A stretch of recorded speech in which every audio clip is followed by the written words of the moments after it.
Welcome back, my skull scrunchers. How you guys doing on this wonderful day? It's SJB here, and this is real. This is coming to BTD6. Today we've got patch notes for you guys that is coming to BTD6 very, very soon, according to Ninja Kiwi. I should mention to you guys that this is not an April Fool's joke. It's April 7th now, so if you guys didn't tell last patch notes, those weren't real. Those were April Fool's jokes. So anyways, this is actually coming. This is exciting. Vortex Storm, the first new boss Bloon in a long time. They decided to go with kind of back to the usuals. So this is exciting. So what we're going to do is we're going to go over the kind of the basic features of the game. Then we're going to pop into the balance changes, which is going to be probably the most important part about understanding this new upcoming update. First of all, new hero, Geraldo the Mystic Shopkeeper. You guys have seen him already. He looks really freaking cool. A bold adventurer and seeker of fine things, Geraldo has explored the distant, mysterious reaches of the monkey world to assemble his signature collection. Woohoo! Geraldo is almost nothing without his shop. So, whoa, so he doesn't do almost nothing. Is he nothing? Does he not do any pops without a shop? That's interesting. So once you get there, you get to access his shop. Shop items have a variety of uses, some placed on the map, some on the track, others target monkeys or sub-towers. All must be pulled from the shop to the playfield. Very cool. Get ready for a wild ride. Oh, baby, Ninja Kiwi, getting dirty over here. As Geraldo is intended to be a build hero, supporting a variety of strategies that are designed to scale. Heaps of dev and balance time behind this one. We hope you enjoy the mysteries. Honestly, this sounds fantastic. This sounds like a really active hero. Instead of just throwing him down on the screen, we get to play with him. All right, I love playing with Geraldo. Nonetheless, new boss Bloon, Vortex, Deadly Master of Air. If you guys aren't used to the Vortex Storm, what he did was specifically stun your towers, especially when you sold. Might work the same as he did in Bloons Buggy City, might work a little bit differently. But affectionately known as Speedy Boy. But maybe sometime before you feel any affection for this incredibly tough boss. This monster with a temporary shield of wind, that's kind of ridiculous, blows away all projectiles that are too slow to pass through. That's really interesting. What? So we have to get like super fast projectiles? Like cannons won't do anything against this guy? Oh boy, that's intriguing. We might not even know what actually hurts him until we have to test it out and all that. So stay tuned and subscribe if you guys want to hear more information about this and or finally see me play against Vortex Storm. Natural Bloons spawned are buffed by Vortex's Slipstream. That sucks. Yeah, imagine super fast pink balloons. That's not fun. And skulls on Vortex stuns all nearby towers with a burst of lightning, which activates his Storm Shield and retreats a short distance. Well, that's good. It actually retreats. That's fantastic. I like that, actually. Periodically triggers a storm wave that destroys all projectiles in a large radius. Oh, my God. Distributed placements and range attacks are the key to victory. Oh, boy. Okay, so we can't just spam a single set of towers all inside of a village. We actually have to do a lot of weird crap here. This is awesome. I really like this idea. Thank you, Ninja Kiwi, for, again, giving this these early patch notes and getting us so pumped for this new update. All right, we've got the new beginner map, Scrapyard, and new trophy items, which I think we all like here. We got some big additions coming on. So we've got new special conditions for a custom challenge victory. Least cash has no limits on earning cash. Cool, cool. Least tier limits. Victory staying under a chosen value of tiers with increments for every tower and upgrade. Okay, cool. And we added special conditions to victories. We thought they'd be fun on their own. Okay, cool. All right, I'm cool with that. Updated hero screen. Oh, finally. You know, it's been like such a scrolling mess everywhere. Hopefully you'll enjoy the full rework, making it easier to see all heroes, along side-by-side comparisons of heroes, powers, and surfacing of visual changes that accompany various upgrades. Fan-freaking-tastic. Love it! Trent, game's running past the final cutoff on score submission time. There'll now be a short break in the final. Okay, whatever. Making sure things work the way it should work. I like that. Added commas to things. Okay, fantastic. Well, that's cool, I guess. Large changes to back-end co-op game communication. Increased stability. All right, Facebook stuff, and due to demand over the years, we have added a logout option to our game in WebView. Okay, that's kind of cool. So I usually don't go over the bug fixes because it just means the game's going to work the way it's supposed to work, but we should talk about the balance changes. So let's go all the way over to the balance changes, guys. All right, let's get to the fun here. These are some cool balance changes so far. Nothing unbelievably major, but they will actually affect the game in ways that I wasn't even thinking about. You know, normally it's just like a number change, +1, -1. Actual different changes here from Ninja Kiwi. Very cool. Start you guys off, we got the long range darts, increases projectile lifespan. Cool. Long range enhanced eyesight increases even further. Cool. So now we can actually shoot it really freaking far across the screen without, even if it misses or something like that. Interestingly enough, the Juggernaut upgrade gains a slight Bloon knockback, same as the 3rd tier Dartland gun. So imagine some Juggernauts able to send ceramics backwards, kind of like this. Boop, bloop, shooting them back like that. Imagine the Juggernaut able to do that. That sounds pretty cool. I actually really like that. And they said it's going to add utility later on in the game, which means if you start spamming some jugs later on in the game, you'll be able to send these balloons backwards in all their mighty glory. Very cool. I love that change, man. It's just cool. Oh my god. All right. Well, they really did not like the people going really big bombs with missile launchers. Okay, so they decided to say, whoa, we're going to mega buff really big bombs, Bloon Impact, and Bloon Crush if you get the cross path of frag bombs. So just know that all of those will be actually a decent cross path now, but I mean, we're talking some pretty big changes here. Big bombs frag damage up to from 1 to 3. More frags from 8 to 12. Bloon Impact increases Pierce by 1. Bloon Impact frag damage increased from 2 to 3. Even more frags, 8 to 16. And then when you get Bloon Crush, you get frags remaining at only 12. Oh, no. But they get a bonus to ceramic damage of plus frickin' 12. Holy frickin' crap, man. And a frag Pierce of 3 to 20. 3 to 20! What? Ridiculous. I've never seen such big changes to a tower like that, but it probably won't affect the game too much, because Bloon Crush is really a late game tower, so it's not like we're popping those guys down all over the place. But the ability of yourself to get really big bombs, the frag bombs, it's going to be kind of fun. We got some decent glue changes here, mostly involving the top path glue gunner. The rate is increased from 2.3 to 2 seconds. The ceramic bonus is increased from 0 to 1 once you get up to this Bloon Dissolver.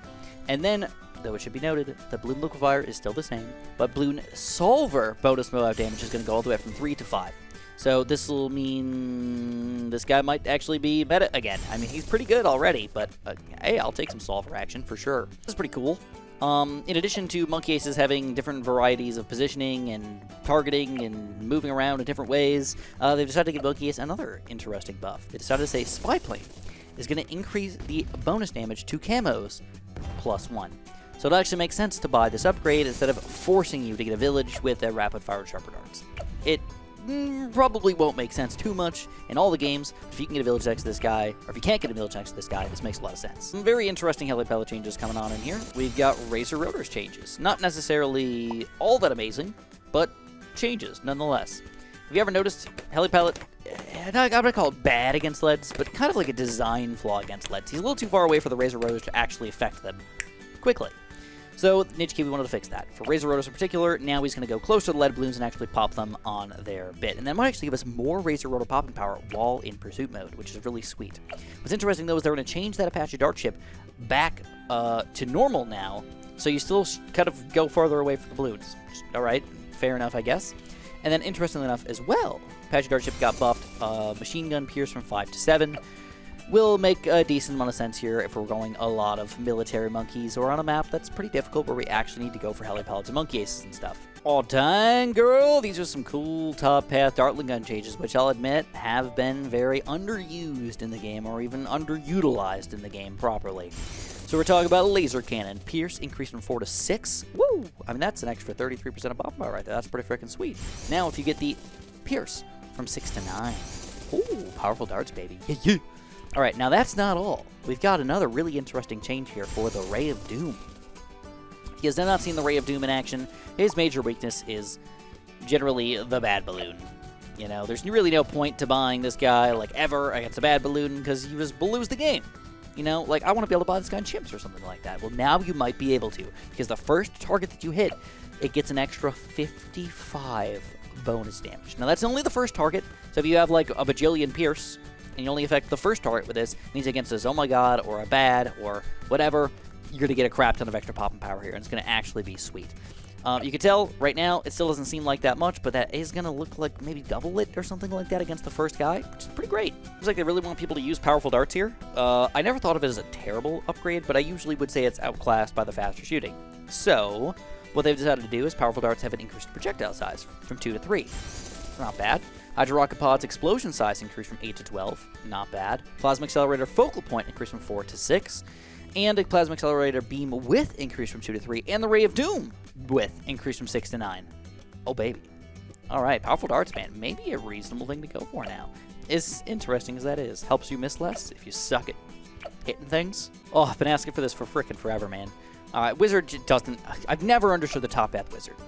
Unless you're going all the way up to 4th tier, it still doesn't even make that much sense. But 5th tier, Archmage, okay, maybe. But they've decided Guided Magic and Arcane Blast just never make sense. Arcane Blast doesn't make sense. Honestly, Arcane Mastery also doesn't really make that much sense to me either. It's very difficult to use. But at the very least, they're changing Arcane Blast, price reduced from 600 to 450, making it a reasonable upgrade to do an early game-ish start against the Bloons. In addition, Archmage. Love this, man. Bonus damage from 17 to 19 against Moabs. It's a small change, but it is a very welcome change. I still feel like Wizard top path, probably a little on the weak side here. And then they are finally doing it, guys. I mean, they've been messing around with this guy for a long time. Pod, Prince of Darkness, price increase, $2,000. Not terrible. I still feel like he's a pretty reasonable tower at that price point for a lot of maps. So don't think Pod's just going to be outclassed now, but that $2,000 does affect a lot of our strategies. All right, boys, they really want you to use certain super monkeys, and they do not like the way the Dark Knight works right now. So the Dark Knight Pierce is decreased from 5 to 4. Fair enough. Still going to be pretty awesome if you get a Laser Blast, Plasma Blast. This isn't going to affect him that much. I mean, 1 Pierce, when you're adding in so many, is just like, okay, whatever, who cares? But, interestingly enough, if you decided to go for a Dark Knight now, with Epic Range, he will be reasonably powerful because the Epic Range increases the Pierce even further from 3 to 4, which already got increased last time from 1 to 2 and 2 to 3, I believe. Now we're going all the way up to 4 on this Epic Range. So, hey, maybe. I mean, in a lot of maps where you need that range, that might actually be a reasonable way to go about this. Now we've got some ninja changes here as well, including the Grand Sabotage. If you get this Grand Sabotage, is it Sabotage? That's what I thought, man. They should call it Grand Sabotage, to be honest. I think that makes a little bit more sense. He sounds French when I say it like this. I really don't even know how to say it. Saboteur? Is that really how you say it? I don't know. Grants all of your Shinobis on screen plus 5 a range. Ooh, really kind of milk these ninjas out here, man. If you want to spam the crap out of them, heck yeah. And grants all Shinobi plus 1 damage to Moab. So if you're spamming ninjas, dude, this guy's going to be awesome, dude. Even better for a crazy ninja spam here. All right, we got a few more changes going on here, but we're running out, man. We're talking about the banana farm. For whatever reason, I guess I like this. Monkey Wall Street.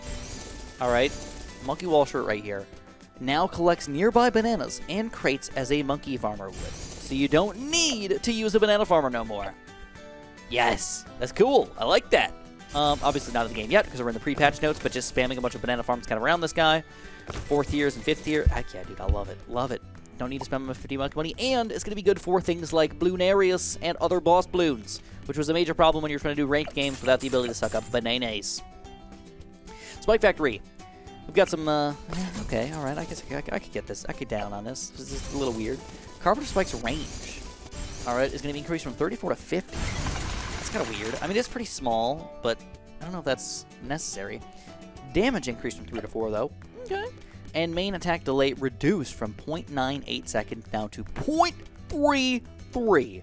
Oh, babe. All right, now we're shooting down some freaking spikes, dude. Now, that's not the ability. We're talking about the main attack here. You can see how fast it shoots if we go for the bigger stacks and blah, blah, blah. I mean, that extra speed's going to help us out a lot, but nothing ridiculous, right? But it sounds ridiculous. 3 times as fast, but it makes sense because it's such an expensive upgrade. Monkey Village. All right, Call to Arms duration increased from 12 to 15. So, all right, fair enough. I mean, it's pretty expensive. Decent upgrade. 12 to 15 seconds. A little bit of a buff there, but Homeland Defense remains unchanged. Cool. All right, now we got some crazy, I don't know if I would call it crazy, but lots of changes going on for this engineer down here. So let's talk about this guy. Sentry Expert really needed some logic fixes to get more of the actual correct sentries at the right times. So it's received a number of power buffs across the board to the special sentries at Tier 4, complementing the new logic reworking. Cleansing Moments had some extra crosspath utility added at the cost of a small price increase and a large decrease to Ultra Boost price. All decent stuff here, down for it. So the Sentry Expert the Sentry Logic has been reworked to evaluate the threat levels based on the Bloon types that it can counter. Bloon types that can counter the sentries that it want to spawn. Let me show this on screen. This is redonkulous. It honestly sounds like some sort of algorithm going on in Ninja Kiwi's code, which, to be honest, sounds scary. Sounds like crash heaven, but or slowdown heaven. But I hope it works out right without too many issues here. Don't forget, a lot of people are running on pretty crappy phones for BTD6 and all that. So, distribution of sentry type should now scale based on how much one Bloon threat is more than the threat of another. Kind of wild. Sentry Expert Crush Sentry. Ceramic bonus damage increased 1 to 4. Oh my god. From Sharp to Shatter. The Bomb damage Sentry 2 to 4. Cold Sentry Pierce increased from 15 to 25. Sentry Cold Expert 12 to 18.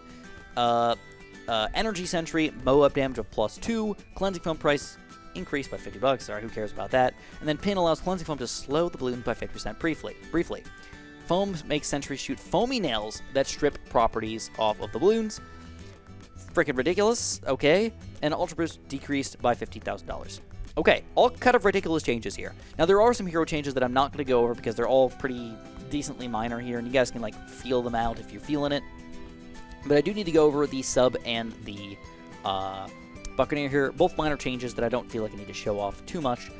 Damage increase from 3 to 5 on Energizer, and adds a bonus damage to Ceramics of +5. Helps for late game on this Energizer Sub. Makes a lot of sense. Monkey Buccaneer, base grip attack of Tier 4 Moab Takedown has a Ceramic bonus added in here to lead up to a Tier 5 a little better. Decent. Not bad, not crazy, just kind of exists. Everything else, guys, are just hero changes, which, to me, they never change heroes too much. They're usually not important, and if you notice them, it's like, okay, you notice it. It doesn't really matter much. But anyways, if you guys enjoyed this wonderful, wonderful video, make sure you guys press that like button for me. Make sure you subscribe, and of course, have a super duper delicious day.